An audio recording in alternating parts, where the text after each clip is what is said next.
اعوذ باللہ من الشیطان الرجیم بسم اللہ الرحمن الرحیم۔ سورہ مجادلہ کی آخری آیت پڑھ رہا ہوں۔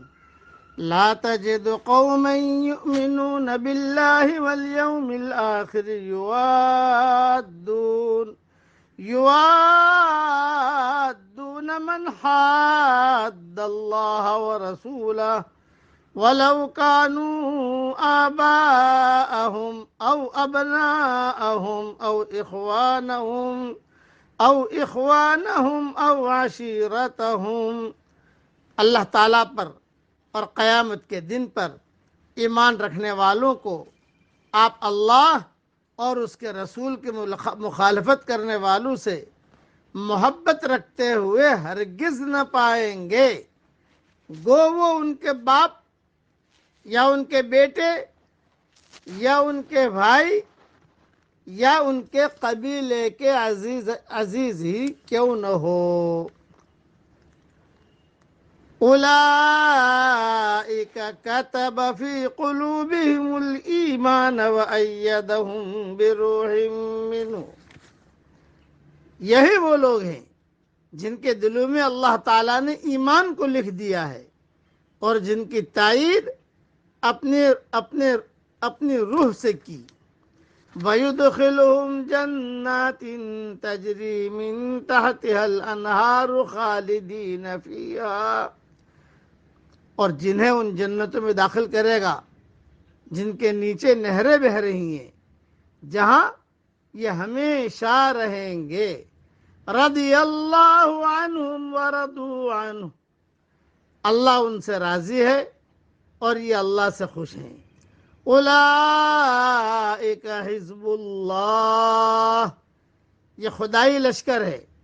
الا ان حزب اللہ هم المفلحون، آگاہ رہو بے شک اللہ کے گروہ والے ہی کامیاب لوگ ہیں۔ اس لیے کہ ان کا ایمان ان کو ان کی محبت سے روکتا ہے۔ ایمان کی رعایت ابوت، بنوت، اخوت اور خاندانی برادری کی محبت اور رعایت سے زیادہ اہم اور ضروری ہے۔ چنانچہ صحابہ کرام رضوان اللہ علیہم اجمعین نے عملاً ایسا کر کے دکھایا۔ ایک مسلمان صحابی نے اپنے باپ، اپنے بیٹے، اپنے بھائی اور اپنے چچا، ماموں اور دیگر رشتہ داروں کو قتل کرنے سے گریز نہیں کیا اگر وہ بے ایمانوں کی کفر کی حمایت میں کافروں کے ساتھ لڑنے والوں میں شامل ہوتے۔ تاریخ کی کتابوں میں مثالیں بہت لکھی ہیں۔ اسی ضمن میں جنگ بدر کا واقعہ بھی قابل ذکر ہے۔ جب اسیران بدری قیدیوں کے بارے میں مشورہ ہوا کہ ان کو فدیہ لے کر چھوڑ دیا جائے یا قتل کر دیا جائے، تو حضرت عمر نے مشورہ دیا تھا کہ ان کافر قیدیوں میں سے ہر قیدی کو اس کے رشتہ دار کے سپرد کر دیا جائے جسے وہ خود اپنے ہاتھوں سے قتل کرے، اور اللہ تعالیٰ کو حضرت عمر رضی اللہ تعالیٰ عنہ کا یہی مشورہ پسند آیا تھا۔ تفصیل کے لیے دیکھیے سورہ انفال آیت نمبر 67 پر تفصیل میں لکھ رہا ہوں انشاءاللہ۔ اس لیے اللہ تعالیٰ کی محبت یہ غالب آنی چاہیے، اور اللہ کا لشکر ہی ہمیشہ غالب رہے گا۔ اللہ کا لشکر کون سا لشکر ہے؟